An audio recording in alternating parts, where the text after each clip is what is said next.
Oke teman-teman, selanjutnya untuk si RAM-nya di sini kita pakai RAM G.Skill Trident ya teman-teman, DDR5. Ini tuh RAM-nya udah ARGB ya.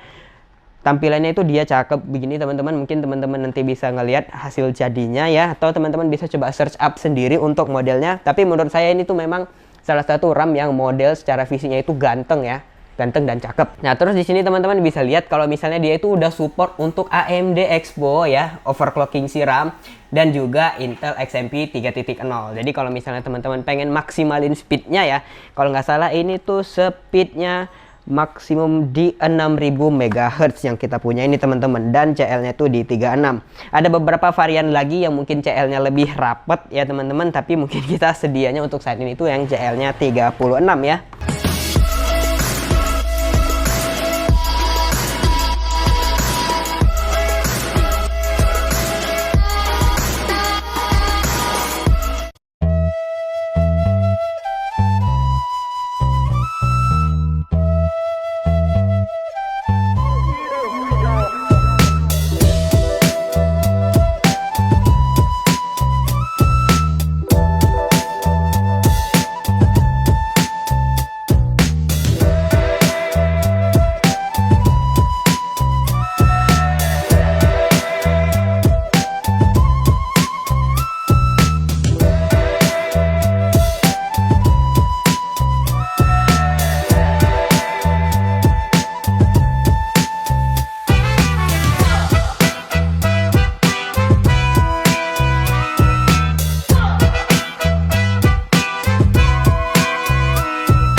Ya, halo teman-teman, kembali lagi dengan saya Aziz di channel MIJ Komputer. Bagi teman-teman, jadi kali ini kita dapat orderan PC rakitan lagi ya teman-teman. Orderan kali ini tuh datang dari Bang Aulia dari Medan juga nih teman-teman. Kebetulan domisilinya sama ya. Jadi sebelumnya untuk total rakitan dari PC-nya Bang Aulia ini tuh di sekitar 35.670.000 rupiah ya teman-teman. Ya, rakitan di atas 30-an juta lah. Ini mungkin seharga beberapa motor baru.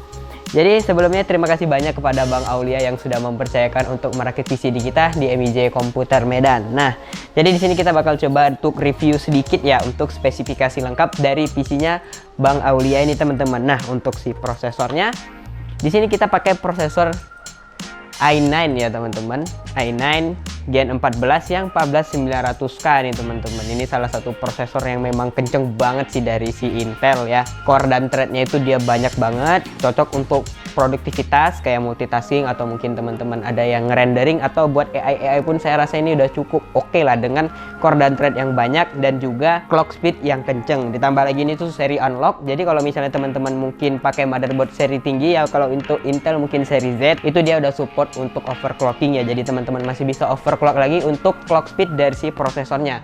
Yang pastinya teman-teman harus pikirkan juga untuk pendinginannya ya, soalnya kalau misalnya kita overclocking itu pasti akan meningkatkan temperatur dari si prosesor ini. Jadi buat ngakalinnya teman-teman pastinya harus pasang cooler yang bagus juga ya, pakai IO liquid cooler gitu.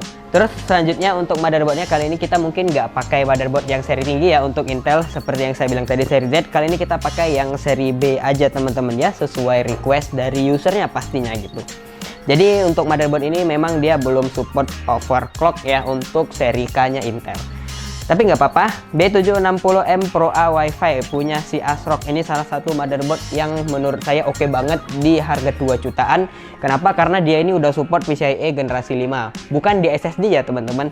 SSD-nya itu dia ada 3 slot, tapi itu masih hyper alias masih PCIe generasi 4. Nah, dia untuk ini slot kali 16 nya alias slot VGA-nya itu dia udah PCIe generasi 5. Jadi kalau misalnya teman-teman ada rencana buat ngerakit PC terus pakai VGA-nya mungkin yang generasi kelima kayak RTX 5000 series atau Radeon yang 9000 series. Nah, kalau teman-teman pengen ambil yang Intel, ini tuh salah satu pilihan motherboard yang menurut saya worth it banget ya, karena harganya masih di 2 jutaan ya.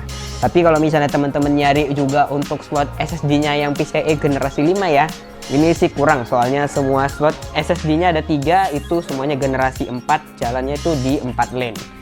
Oke teman-teman, selanjutnya untuk si RAM-nya di sini kita pakai RAM G-Skill Trident ya teman-teman, DDR5. Ini tuh RAM-nya udah ARGB ya. Tampilannya itu dia cakep begini teman-teman, mungkin teman-teman nanti bisa ngelihat hasil jadinya ya, atau teman-teman bisa coba search up sendiri untuk modelnya. Tapi menurut saya ini tuh memang salah satu RAM yang model secara visinya itu ganteng ya, ganteng dan cakep. Nah terus di sini teman-teman bisa lihat kalau misalnya dia itu udah support untuk AMD Expo ya, overclocking si RAM, dan juga Intel XMP 3.0. Jadi kalau misalnya teman-teman pengen maksimalin speednya ya, kalau nggak salah ini tuh speednya maksimum di 6000 MHz yang kita punya ini teman-teman, dan CL-nya tuh di 36. Ada beberapa varian lagi yang mungkin CL-nya lebih rapet ya teman-teman, tapi mungkin kita sedianya untuk saat ini tuh yang CL-nya 36 ya. Selanjutnya untuk GPU alias VGA, di sini tuh kita pakai GPU yang gede ya ini ya. Dari Palit teman-teman ya. Dari Palit. Nah, ini tuh RTX 5070 Ti ya. Kalau udah Ti itu berarti VRAM-nya di 16 GB ya teman-teman, pasti di 16 GB. Soalnya kalau 5070 Ti untuk saat ini sih nggak ada varian 8 atau yang varian lain-lain gitu. Jadi ya 5070 Ti teman-teman. Mungkin kalau misalnya mau varian lain tunggu ada yang supernya kali ya. Yap, seperti yang bisa teman-teman lihat, garansi 3 tahun resmi ya. Semua barang-barang kita itu seperti biasa semuanya itu baru, original, dan bergaransi resmi dari masing-masing distributor setiap brandnya teman-teman ya. 5070 Ti 16 GB. Performanya ini sih udah mantep banget ya. Salah satu VGA yang cukup rekomen kalau misalnya teman-teman pengen gaming 2K sampai ke 4K ya, karena VRAM-nya udah gede ya, udah mumpuni untuk gaming di sekitar segitu. Kalau misalnya pengen 4K rata kanan ya, mungkin teman-teman bisa pertimbangkan naikin lagi ke 5080. Walaupun peningkatan dari 5070 Ti ke 5080 itu sebenarnya nggak terlalu jauh ya, sekitar 15% aja peningkatan performanya. Jadi saya rasa untuk 5070 Ti ini udah salah satu sweet spot yang bagus buat gaming 2K ke atas ya untuk saat ini. Selanjutnya teman-teman, untuk SSD sini kita pakai SSD dari WD Black yang 1 TB ini ya. Oke, 1 TB. Dia ini udah PCIe generasi 4 ya teman-teman, SN7100. Speednya itu di 7 GB per second ya, 7 GB per second untuk read-nya. Kalau misalnya untuk write-nya di sini nggak tertulis ya, saya juga kurang ingat. Pokoknya untuk read-nya itu dia di 7 GB per second. Jadi kalau misalnya untuk pemakaian gaming, editing, rendering, saya rasa ini udah cukup mumpuni. Cuman kalau misalnya untuk pemakaian dengan workload yang lebih besar lagi, mungkin saya masih bisa saranin teman-teman langsung lompat ke PCIe generasi 5. Tapi kalau misalnya udah ambil SSD yang PCIe generasi 5, juga mesti pikirin soal cooling dari SSD-nya. Soalnya SSD generasi 5 itu udah lumayan panas ya teman-teman. Terus untuk power supply kita pakai power supply yang sering kita pakai di PC-PC rakitan kita, paketan-paketan kita juga. Kalau misalnya teman-teman lihat MIJ Crux, Essence, dan juga mungkin MIJ Mist atau MIJ Slick, di situ kita pakai mungkin brand Thermaltake ya teman-teman untuk power supply-nya. Di sini kita pakai Thermaltake yang Top Power GF A3 untuk kapasitas dayanya ini di 750 watt. Terus bedah bersertifikasi 80 plus gold ya teman-teman ya. Terus di sini dia udah support untuk konektor yang PCIe generasi 5 ya. Kebetulan 12 VA PWR itu RTX 5070 Ti yang dari Palit ini pakainya 12 VA PWR. Jadi kita sandingkan dengan power supply yang emang udah ada konektor 12 VA PWR atau PCIe generasi 5-nya lah ya, PCIe Gen 5 konektor yang langsung dari si Thermaltake-nya teman-teman. Jadi kita nggak usah pikir-pikir gimana cara buat ngakalin kalau misalnya kabelnya nggak ada gitu ya. Oke, terakhir untuk si cooler di sini kita pakai yang dari Arctic teman-teman, Liquid Freezer 3 Pro kali ini teman-teman. Kita pakai yang Pro.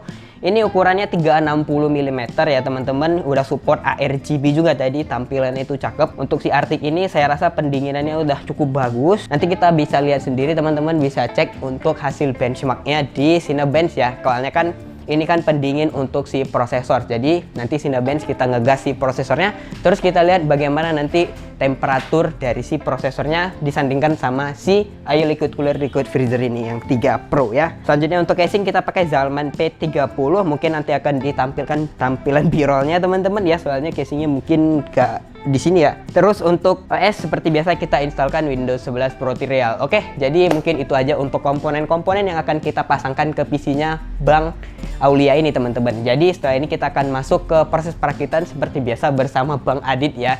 Jadi buat teman-teman yang mungkin ada niat buat ngerakit PC dengan rapi dan profesional, boleh banget langsung cek aja deskripsi kita untuk info kontak kita, atau mungkin akan ditampilkan di layar oleh editor kami teman-teman.